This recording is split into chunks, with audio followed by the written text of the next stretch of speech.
Asia की सबसे बड़ी यूनिवर्सिटी एक समय में जो थी, आज एक खंडर के रूप में।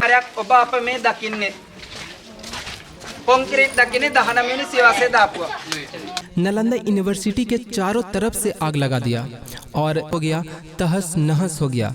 आग की लपटें इतना तेज थी, इतना भयानक थी कि कुरान की पेज के ऊपर दवाई का लेप लगा हुआ था। नालंदा विश्वविद्यालय के प्रति द्वेष पैदा होने लगा। सभी विद्यार्थियों को और शिक्षकों को मार दिया गया।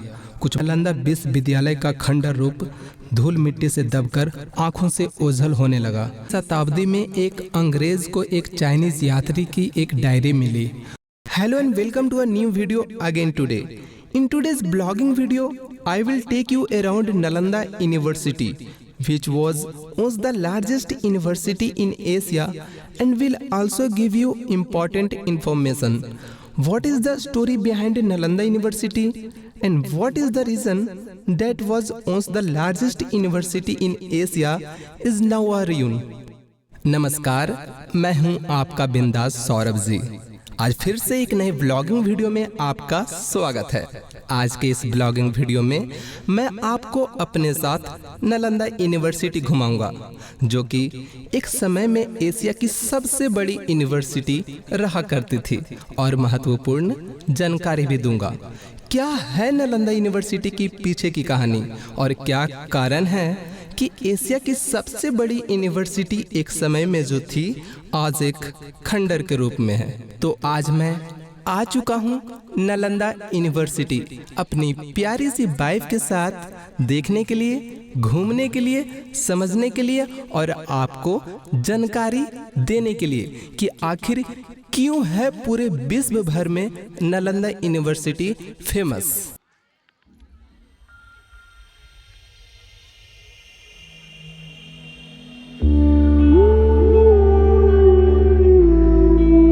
तो अगर आप यहाँ पे घूमने के लिए आते हैं या आना चाहते हैं तो आपको लेना होगा 40 रुपये का टिकट। हम 2 लोग हैं, इसलिए हमने टिकट ले लिया है और मैं आपको लेके चलता हूँ प्रवेश द्वार के जरिए नालंदा खंडर के अंदर, जो कि एक समय में एशिया की सबसे बड़ी यूनिवर्सिटी रहा करती थी।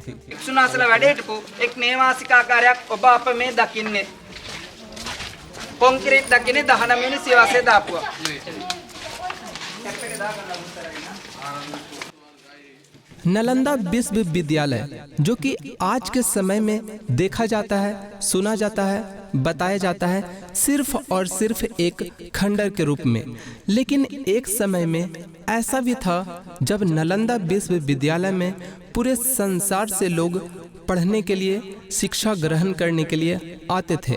लेकिन बहुत सारे लोगों के मन में ये प्रश्न आता है कि आखिर इतना बड़ा विश्वविद्यालय एक खंडर के रूप में तब्दील कैसे हो गया। तो आपके जानकारी के लिए मैं बता दूं कि ये खंडर में तब्दील हो गया तुर्की शासक बख्तियार खिलजी के कारण, जो कि एक मशहूर लुटेरा था और मूर्ति पूजक विरोधी था। बख्तियार खिलजी ने नालंदा यूनिवर्सिटी के चारों तरफ से आग लगा दिया और यूनिवर्सिटी के अंदर जो पुस्तक भंडार थी, जिसके अंदर ढेर सारी पुस्तकें रखी हुई थी, वो भी जल के राख हो गया, तहस नहस हो गया। आग की लपटें इतना तेज थी, इतना भयानक थी कि 3 महीनों तक जलता रहा। लेकिन लुटेरे बख्तियार खिलजी के डर से किसी ने सूद तक नहीं लिया और धूं धूं करके नालंदा यूनिवर्सिटी जलता रहा। और इतना भयानक आग थी कि अगर आप सामने होते तो आपके आंखों से आंसू आ जाते। අවුරුදු 800ක් හදපු දේ අවුරුදු 4ක් තුල ගිනිපත් කළා, විනාශ කළා, පස්වලින් පිරිච්ච දේ අද සොයාගෙන තියෙන ඉංග්‍රීසි ජාතිකයෝ අද පාත්තාගෙන යන්නේ ඉන්දියා පුරා විද්‍යා දෙපාර්තමේන්තුවේ. එතකොට එක නේවාසිකාගාරයක් මෙහෙමනම් තව 107ක් බලන්න තියෙනවා. මුස්ලිම් ආක්‍රමණය ප්‍රතිඵලය. මෙතෙක් කළා කියපු දේ නොතේරුණා නම් ශ්‍රේෂ්ඨ රජවරුන් අවුරුදු 800ක් හදපු නාලන්දාව වසර 4ක් තුල ගිනිපත් කරා.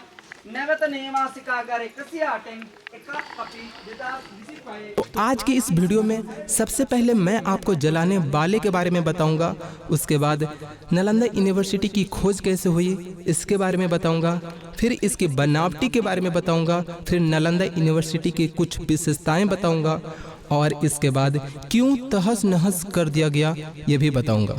सबसे पहले मैं आपको ये बताता हूँ कि नालंदा यूनिवर्सिटी को तहस नहस क्यों कर दिया गया।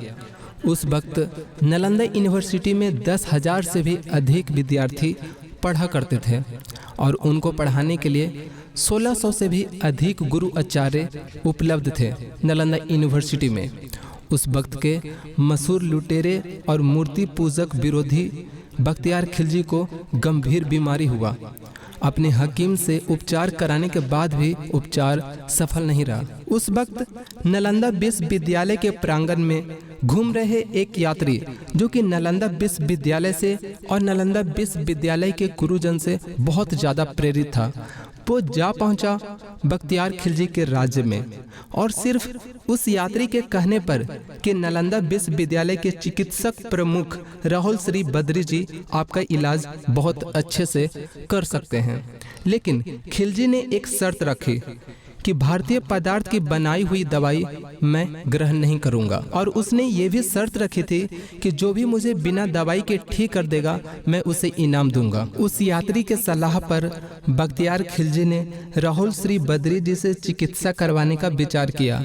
राहुल श्री बद्री जी कुरान की किताब को लेकर खिलजी के पास गए और उन्होंने कहा कि अगर आप प्रतिदिन इस कुरान की किताब को पढ़ते हैं तो आप जल्दी ठीक हो जाएंगे, पूरी तरह स्वस्थ हो जाएंगे। राहुल श्री बद्री जी के कहे अनुसार खिलजी हर दिन उस किताब को पढ़ता। अब धीरे धीरे उसे महसूस भी होने लगा कि वो ठीक हो रहा है, स्वस्थ हो रहा है, और जल्द ही वो पूरी तरह ठीक हो गया। लेकिन खिलजी ये बात समझ नहीं पाया कि वो आखिरकार ठीक कैसे हो गया। खिलजी को ये बात हजम नहीं हो रही थी कि उसके खुद के राज्य के हकीम उसे ठीक नहीं कर पाए और बाहर के चिकित्सक उसे ठीक कर गए इतनी आसानी से। उसने पता लगाना शुरू किया कि आखिरकार वो ठीक कैसे हो गया।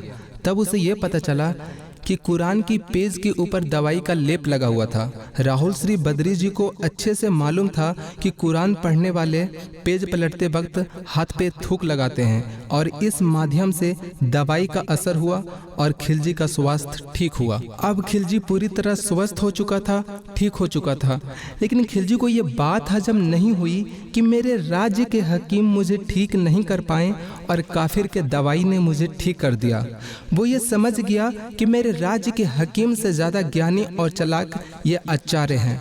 मन ही मन में खिलजी को नालंदा विश्वविद्यालय के प्रति द्वेष पैदा होने लगा। नालंदा विश्वविद्यालय के गुरुजन एक पर एक ज्ञानी थे। जगह जगह पर भगवान बुद्ध की प्रतिमा नालंदा विश्वविद्यालय में बनाई गई थी। सभी विद्यार्थी भगवान बुद्ध की प्रतिमा के सामने नतमस्तक होकर ज्ञान अर्जित करते थे और उनकी पूजा आराधना भी करते थे। ये बात खिलजी को सहन नहीं हुआ कि एक मूर्ति पूजक के जरिए उसका इलाज हुआ। खिलजी मूर्ति पूजक को मारना और रोकना ही अपना धर्म समझता था। उसे अपने धर्म की तौहीन नजर आने लगी। एक दिन फिर अचानक खिलजी और उसकी टोली घोड़े पे सवार होकर नालंदा विश्वविद्यालय आ पहुंचे। सभी दरवाजे को बाहर से बंद किया और उसकी एक टोली अंदर घुसी। उसके बाद जो क्रूर खेल हुआ उसे शब्दों में बयान करना मुश्किल है। सभी विद्यार्थियों को और शिक्षकों को मार दिया गया। कुछ भागने में कामयाब हो गए तो कुछ किताबों को कपड़े में छुपाकर ले गए। सभी विद्यार्थी और शिक्षकों को मार दिया गया। उनकी कसूर ये थी कि वो मूर्ति पूजक थे, ये मूर्ति में आस्था रखते थे। जब सभी विद्यार्थियों को और शिक्षकों को मार दिया गया तो खिलजी ने आदेश दिया कि पूरे विश्वविद्यालय में आग लगा दिया जाए। विद्यालय के परिसर में जितने भी पुस्तकालय थे उसे भी जला के राख कर दिया गया। आग की लपटें इतना भयानक थी, इतना तेज थी कि पूरे 6 महीनों तक विद्यालय जलता रहा। कई शताब्दी बीतने के बाद नालंदा विश्वविद्यालय का खंडर रूप धूल मिट्टी से दबकर आंखों से ओझल होने लगा और इसका वजूद धीरे धीरे खत्म होने लगी। एक दिन ऐसा आया कि 19वीं शताब्दी में एक अंग्रेज को एक चाइनीज यात्री की एक डायरी मिली। उस डायरी में नालंदा विश्वविद्यालय के बारे में कुछ लिखा था। अंग्रेज उस डायरी को लेकर अच्छे से पढ़ा और अध्ययन किया और उस डायरी में लिखे गए पते के ऊपर पहुंचा, यानी कि नालंदा पहुंचा। वहां पे उनको कोई भी सुराग नहीं मिला। वहीं पे टहलते टहलते उनको 5वीं शताब्दी के ईंटे के कुछ अवशेष मिले। अंग्रेज हल्के से अपने ही हाथों से मिट्टी हटाया और देखा कि एक पर एक ईंटें सजी हुई दीवार नजर आई उनको। फिर वहां पे खुदाई करवाया गया और दुनिया के सामने लाया गया। उस चाइनीज यात्री के डायरी में लिखे गए अनुसार नालंदा में 10,000 से भी अधिक विद्यार्थी थे और 108 हॉस्टल थी, जिसमें 11 हॉस्टल ही खुदाई करके निकाली गई। विश्व के कोने कोने से आए हुए विद्यार्थी अलग अलग विषयों पे अलग अलग भाषाओं में पढ़ाई करते थे। 100 से भी ज़्यादा भवन और इमारतें बनी हुई थी। हर भवन में पानी के लिए कुएं की व्यवस्था थी। जगह जगह प्रार्थना का प्रांगण, पढ़ने का प्रांगण और रहने के लिए विद्यार्थियों के लिए अलग अलग कमरों की व्यवस्था थी और कमरों में रोशनी की व्यवस्था थी। उस वक्त जब इलेक्ट्रिसिटी नहीं थी, दिए की व्यवस्था थी। उस डायरी के अनुसार नालंदा विश्वविद्यालय में दुनिया के कई देशों से विद्यार्थी पढ़ने के लिए आया करते थे। 10 में से सिर्फ 3 लोग ही नालंदा विश्वविद्यालय के प्रांगण में पढ़ने योग्य माने जाते थे। इसका मतलब ये है जो विद्यार्थी आते थे उनका साक्षात्कार होता था। 10 विद्यार्थी में से सिर्फ 3 ही प्रवेश पा सकते थे। नालंदा विश्वविद्यालय का निर्माण 10 किलोमीटर लंबी 5 किलोमीटर चौड़ी क्षेत्र के अंदर विद्यालय का निर्माण किया गया था। इस नालंदा विश्वविद्यालय के टक्कर में आज भी कोई विश्वविद्यालय नहीं है। सिर्फ 5% ही 19वीं सदी में खुदाई करके निकाला गया। 2016 में फिर से खुदाई शुरू हुई जब दौर आया प्रधानमंत्री नरेंद्र मोदी जी का। उसके बाद यूनेस्को द्वारा नालंदा विश्वविद्यालय को विश्व धरोहर में शामिल किया गया। इसलिए अब इसकी खुदाई या सहेज की रखने की जिम्मेवारी यूनेस्को द्वारा संभाली जाती है। नालंदा विश्वविद्यालय 3 राजाओं द्वारा बनाई गई थी। सबसे पहले नंबर पे आते हैं कुमार गुप्त, जो कि मगध के बहुत बड़े राजा थे। मगध की राजधानी राजगिरा होती थी। कुमार गुप्त ने 500 ईस्वी में नालंदा विश्वविद्यालय के रूप में स्थापना की थी। राजा हर्षवर्धन दूसरे राजा थे जो कि कन्नौज के थे। उन्होंने नालंदा की दूसरी मंजिल का निर्माण करवाया लगभग 7वीं शताब्दी में। इसके बाद दूर दूर तक इसकी ख्याति बढ़ने लगी। तीसरे नंबर पे बंगाल के राजा देवपाल 9वीं शताब्दी में आकर उन्होंने देखा नालंदा विश्वविद्यालय को और बहुत प्रसन्न हो गए। फिर तीसरी मंजिल का निर्माण करवाया। नालंदा विश्वविद्यालय पूरी तरह शांति और शिक्षा के लिए प्रसिद्ध था। प्रसिद्ध आचार्यों में से शीलभद्र, धर्मपाल, चंद्रपाल, गुणमती, ईश्वरमती थे। इस विद्यालय के सबसे प्रमुख आचार्य शीलभद्र, जो महान आचार्य, शिक्षक और विद्वान थे। नालंदा विश्वविद्यालय में वेद वेदांत, व्याकरण, शैल्य विद्या, ज्योतिषी विद्या, योग शास्त्र, चिकित्सा शास्त्र और भी कई सारी विद्याएं सिखाई जाती थी। विद्यार्थियों को किसी भी प्रकार की आर्थिक चिंता न थी। उनके लिए शिक्षा, भोजन, वस्त्र, उपचार सभी निःशुल्क थे।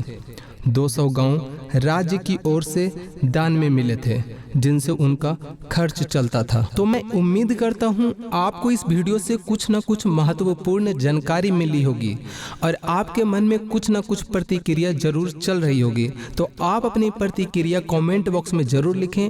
और क्या आप नालंदा खंडर घूमे हैं या नहीं घूमे हैं, और आप वीडियो कहां से देख रहे हैं, वो आप कमेंट बॉक्स में जरूर लिखें। धन्यवाद। फिर से मिलेंगे एक नए जोश के साथ, एक नए उमंग के साथ, एक नए वीडियो के साथ।